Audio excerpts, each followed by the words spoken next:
Hello, everyone, and welcome to another webisode of the Fund It Fast Chats. I'm Rochelle Butler of the San Joaquin Valley Clean Energy Organization. We appreciate you joining us yet again, where we take complex funding and financing concepts and distill them down into bite-sized and actionable bits to help you get your projects done. First, I would like to welcome you to the new year. This webisode marks our first Fund It Fast Chats of 2026, and we want to kick things off right. For this year, we are changing the conversation just a little bit. Instead of talking a bunch about what you could do, we're focusing on what partners have done and done quite well, I might add. And to help me with that conversation, I have invited Kevin Flanagan, Program Manager at SPURR. Thank you so much for being with us today, Kevin. Hi, everybody. Nice to meet you all. Rochelle, thanks for having me here today. Appreciate it. Yeah, we're really excited to have you. Would you mind giving us a high-level overview of SPURR? And I'll clarify, SPURR stands for School Project for Utility Rate Reduction. And if you wouldn't mind, Kevin, telling us a little bit about your role within that organization. Yeah, absolutely. And I think just maybe clarifying right out of the gate, when I speak with a lot of like cities and counties and municipalities, public agencies, a lot of them are sort of have questions around like, well, why am I talking to an organization that has the word school in it? And I can kind of explain that a little bit. So SPURR is really kind of how we're normally referred to, is a joint powers authority. And what that means in plain English, for those of you who don't know, is that SPURR is essentially a public agency created by other public agencies, and we were created with a specific purpose. So the original founders of SPURR were school districts and community college districts and county offices of education, which is why we have that name. And our mission as an organization is to develop aggregated buying programs that help public agencies reduce utilities costs. So that means a lot of things in terms of what we do, but primarily what it means is that we are an organization of over 300 public agencies, and so what we do is we take that really big buying power in the marketplace and we put together statewide RFPs or competitive processes for things like solar, energy storage, EV charging equipment, LED lights, natural gas, etc. Anything you could think of that's sort of related to energy or utilities. Um, we make vendors compete, and vendors are eager to compete in our competitive processes because they want to win and they want to have access to our really large membership. And so what that means for our membership, as well as other public agencies who can take advantage of our buying programs, is that we are often able to secure really, really low leading pricing for products and services, which is obviously good. The name of the game is to save money and kind of keep those dollars with public agencies so that they can, achieve their mission. And the other thing that really helps with in terms of our programs is that because we are running these competitive processes, these RFPs, and securing master contracts with the winning vendors, that saves public agencies a lot of time and effort in terms of running their own procurement processes. So people are busy, everyone has a lot on their plate. A lot of the products and services that we run RFPs for are tend to be complicated. They tend to be sort of in the weeds. And so people really like the ability to be able to kind of press the easy button, so to speak, and leverage the competitive process and RFP that we conducted. Um, and so we do that. That's what we do. We go out to bid, we run competitive processes, we select winning vendors, and we enter into master contracts with those vendors. And even though we are an organization of schools and colleges and county offices of education, any public agency can take advantage of our programs, even if they're not a member. And they do. So our programs, as you can imagine, are very popular, have been used by counties and cities all over the state, as well as the state of California has used our programs and uses our programs. So that's kind of the what we do and who we are in a nutshell. Awesome. Yeah. So I know working in and around this industry, you mentioned you work with public agencies. We work with public agencies. our organizations have crossed paths quite a few times, but we haven't quite, had the opportunity to work together just yet. But recently, I kind of giving folks the background here, we were connected through our mutual relationship with the City of Fresno. And Kevin's going to elaborate a little more in just a bit, but the City of Fresno unveiled the largest solar project in the US to date, which is amazing to say the least. But SPURR had a very important role in getting that project over the finish line. And so we thought it would be a really awesome opportunity to have y'all on the Fast Chats to tell a little bit more about your story and tell people about the services that you offer and how people can take advantage of them and kind of share some success in those projects that you've been able to um, implement. So for our listeners, if you want to learn more about SPURR, their services, or you want to read up more on the City of Fresno's big solar project, don't worry, we will provide links to all of those resources below this video so you don't have to go searching around for them. So let's go ahead and dive in, shall we? Um, Yeah. awesome. Yeah, so I kind of want to give folks like a solid footing of who you are and what you do. I know when I first met you, I had a lot of questions. So, can you tell us a little bit more about like who your organization serves and like what types of projects you assist with?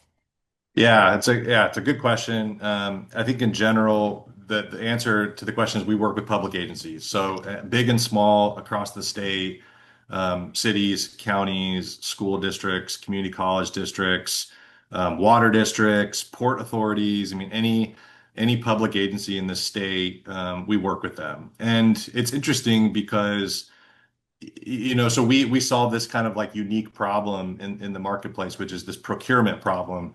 And we find that folks that work at public agencies kind of have the same challenges, even though it might be a school district versus like a water district or a city versus a port.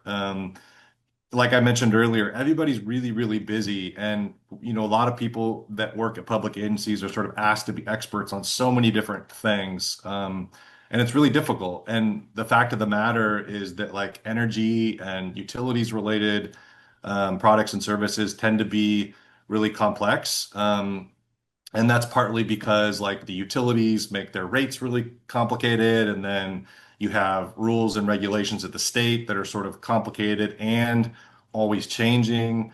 You have, sustainability goals that need to be folded into procurement decisions and efforts. And then at the federal level too, which is, sort of a roller coaster when you have administrations change from one to the other.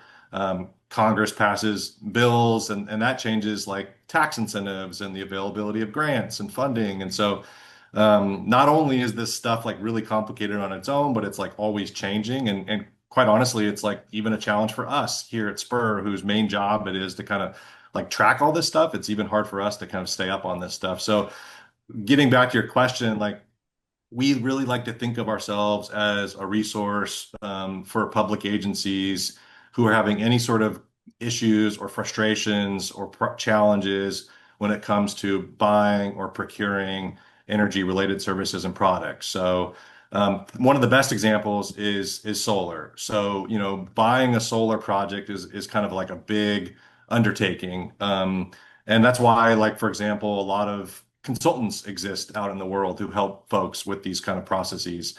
And when you're working at a city or a county or a school district or a community college district, you might not be an expert in solar. And so but you want to make sure that the project that you're doing is, not making a mistake or, you're not like falling into a common pitfall because these are long-term projects and long-term decisions as well. And so, the best email or the best phone call that we get is from folks who kind of approach us and they just say, look, we're considering, buying a solar project or doing a EV charging project, or, we're looking at buying a bunch of networking equipment for a new facility, but we don't really know what we're doing. And, we can just sit down with them and really help kind of game out a plan. Sometimes our programs are a good fit for them. Sometimes they're not, but we like to just be a resource to public agencies because at the end of the day, and I think you all appreciate this, Rochelle, so much of we all have more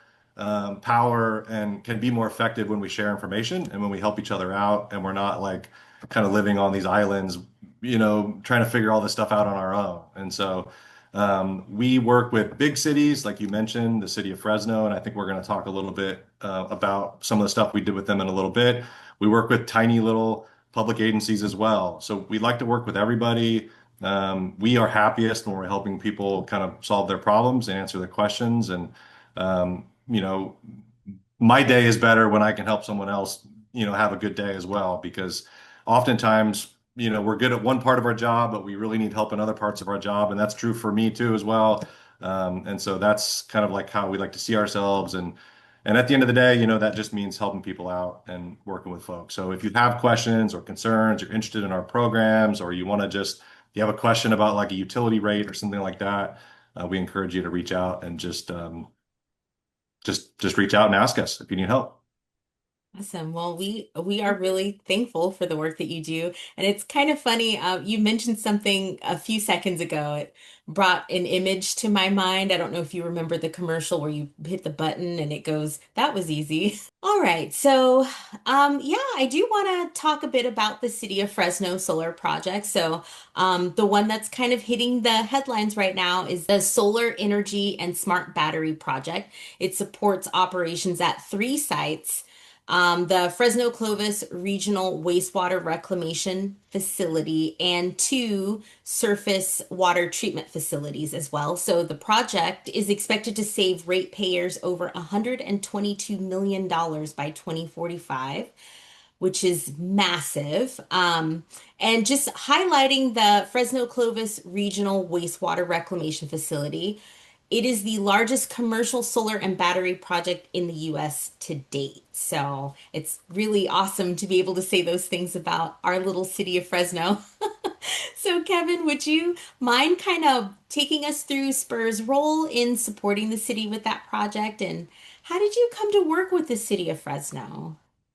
A great question. Yeah. And well, I should have mentioned this at the outset. I'm from the Fresno area as well. So this project is a great project, but it's even more special because it's in sort of my backyard, and to be able to make that impact locally in our community is like really special. So um, we originally started working with, and really the sort of person that made all of this possible at the City of Fresno is a woman named Ann Cluse. And for those of you who don't know Ann Cluse, you should know Ann Cluse. She's like a superstar. She is a force of nature.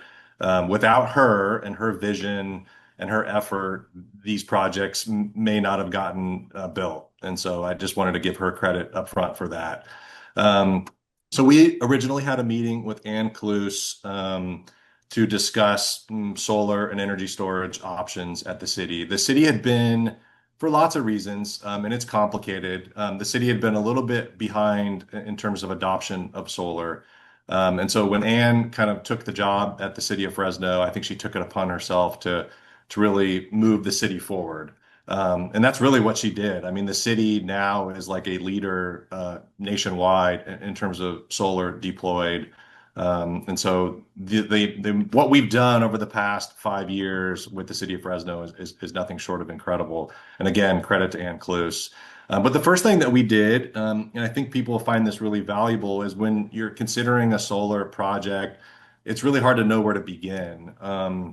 And you don't really want to start out by just like calling a solar company, because you're sort of worried that that might not look good from a competitive perspective, or you might get not the best advice, et cetera. So the first thing we did is we sat down with Ann and others at the city and did like a citywide feasibility analysis and savings analysis to really kind of identify places where solar would work, and also importantly where solar wouldn't work. That's an important part of the process. There's always considerations when looking at a project, and space considerations, and future plans considerations that mean solar doesn't always make sense. And the projects that immediately jumped out to us were obviously, the big facilities, the big energy users in the city, which are the wastewater treatment plant and those two surface water treatment plants.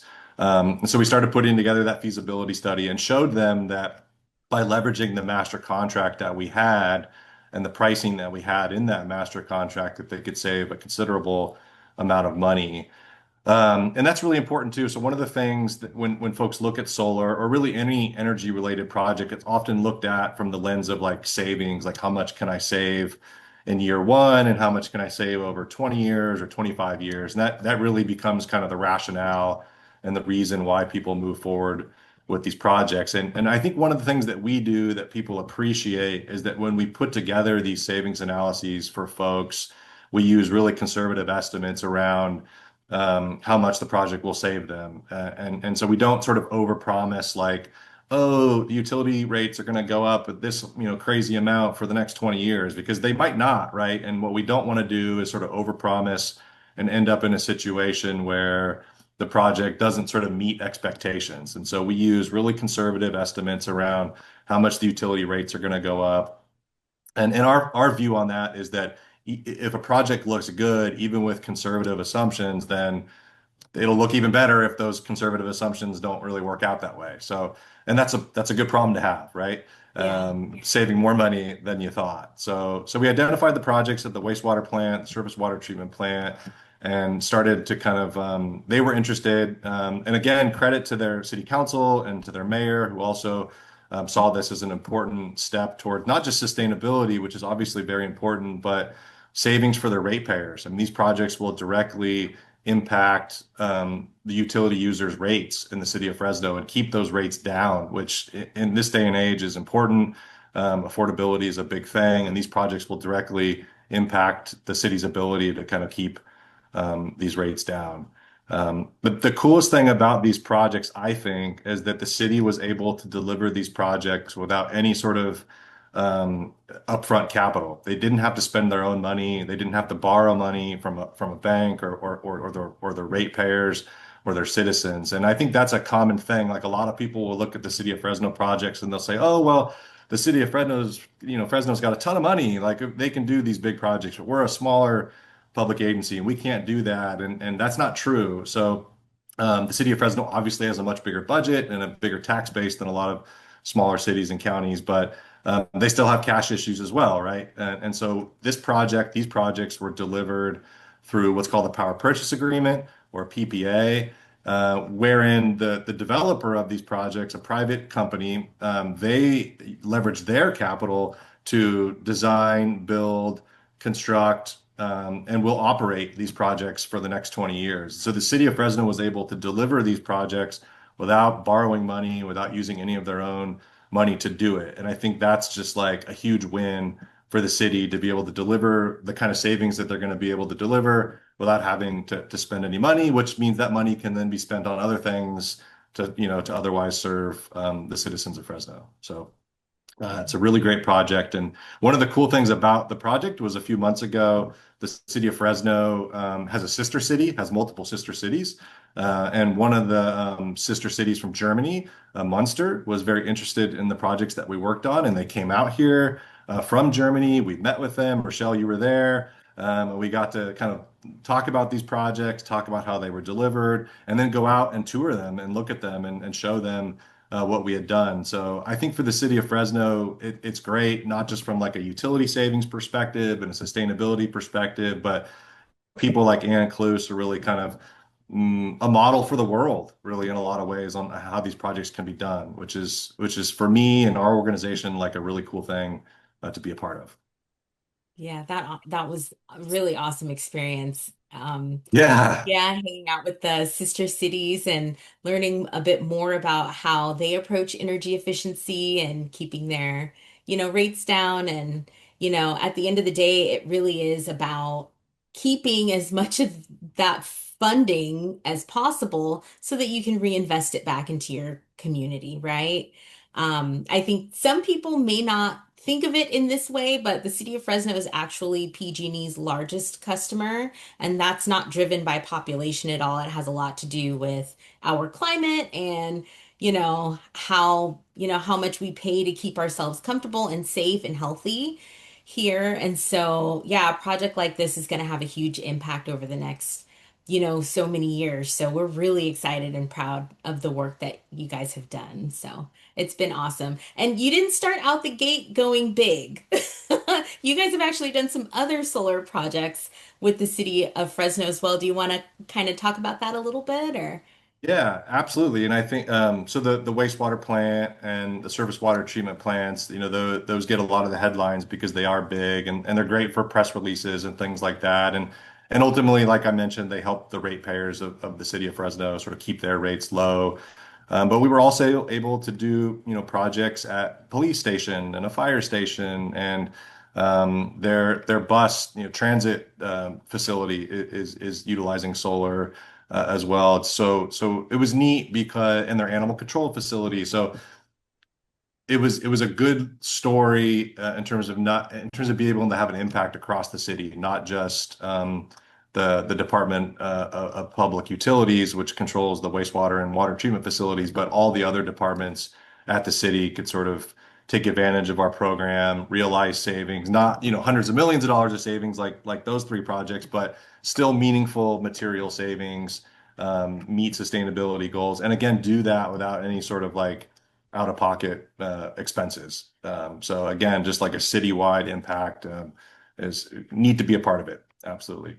Yeah, and that I really like that sort of model, and not just with your program, but with a lot of other programs. I always try to encourage um local government partners, our public agencies to, if you're not sure about a program, just take a bite, do a pilot program, do maybe one or two sites, see how the process works, see how things unfold and how you're able to work within that structure, and then sort of roll it out to a larger project if you're comfortable. So, it doesn't always have to be all or nothing.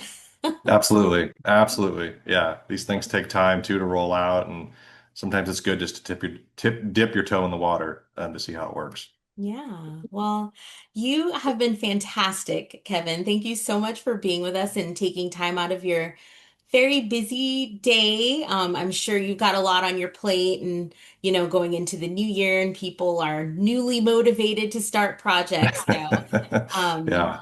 yeah, hopefully this will kind of help them along. Do you have any like final thoughts or anything that you would like to leave our listeners with today? Well, I think just kind of reiterating what I said earlier, especially when it comes to like big projects like solar or EV charging planning, a lot of folks just don't know like where to begin. And that can be the hardest part is just kind of getting something going. And so I would encourage folks if you're considering taking on like a big initiative like that to reach out to us. And it may be that our programs aren't a good fit for you, but I guarantee you that we would be a good resource for you to maybe answer some of those initial questions you have, point you in the right direction. Because it is a very fluid environment out there right now with funding and rules and regulations and sustainability targets and things like that. So I would just encourage folks to reach out. We're nice people. We like helping people. What you said earlier really resonates with me. Like every dollar that we can help public agencies hold on to is a dollar that they can use to do something else, right? Whether that's for students or for ratepayers or for keeping the streets clean, right? So I would just encourage folks to reach out and contact us, and we're happy to jump on a call or answer your questions via email and see if we can help you out. Well, I would like to thank everyone again for joining. If anyone listening or watching, if you have any follow-up questions, we would absolutely love to hear from you. You can connect with us on any one of many platforms. You can find us on Instagram, YouTube, LinkedIn. You can find us anywhere you get your podcasts, or you can check out our website at sjvceo.com, where there are tons of resources, including our monthly playlists.